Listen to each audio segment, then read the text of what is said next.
इन महानुभावों को तो आप जानते ही होंगे, क्योंकि ये देश इनको मोदी के नाम से जानता है।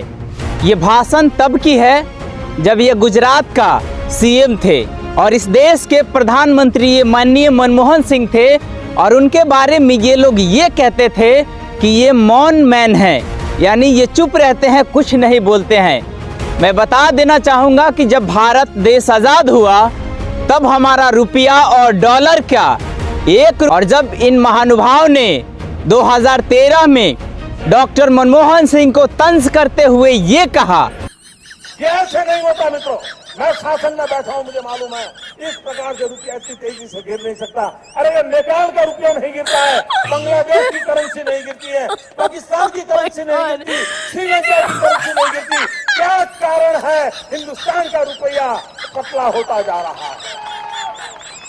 ये जवाब देना पड़ेगा आपको, देश आपसे जवाब मांग रहा है। $1 90 रुपया का बराबर हुआ है, लेकिन आज भी देश के लोग कुछ ये कहते हुए पाए जाते हैं कि हमारा देश मजबूत हाथों में है। मैं ये क्लियर कभी नहीं करना चाहूँगा कि मनमोहन सिंह का सरकार अच्छा था कि मोदी जी का सरकार अच्छा था। मैं सिर्फ देश की बात कर रहा हूँ कि आज जो देश की कमज़ोर हालात हैं इन नेताओं की वजह से हुआ है। नेता झोला उठाते हैं, विदेश में भाग जाते हैं, लेकिन भुगतना किसको पड़ता है? इस देश की नागरिक को।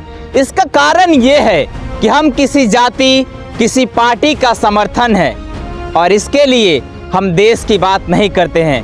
आप देखे होंगे कि मुर्गी फार्म में, पोल्ट्री फार्म में आप देखे होंगे कि किस प्रकार से उसका कस्टमर जो है उन मुर्गियों को दाना खिलाता है, और जब वो कटने के लिए जाती है तो फार्म से वही मुर्गी चिल्लाती है जो कटने के लिए उस समय तैयार रहती है। इस देश की हालात भी आज ऐसे ही है।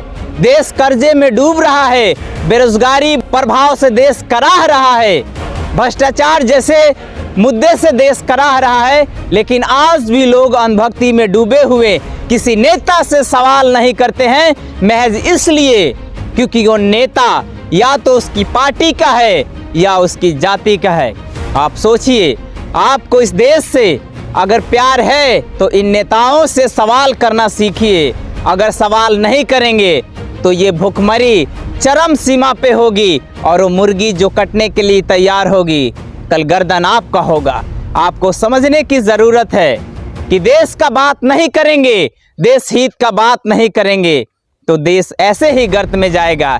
इस देश में दलाल मीडिया वाले ऐसे भी हैं जो रुपया गिरने का फायदे भी बताते हैं। सोचिए उन दलालों को क्या कहना चाहेंगे।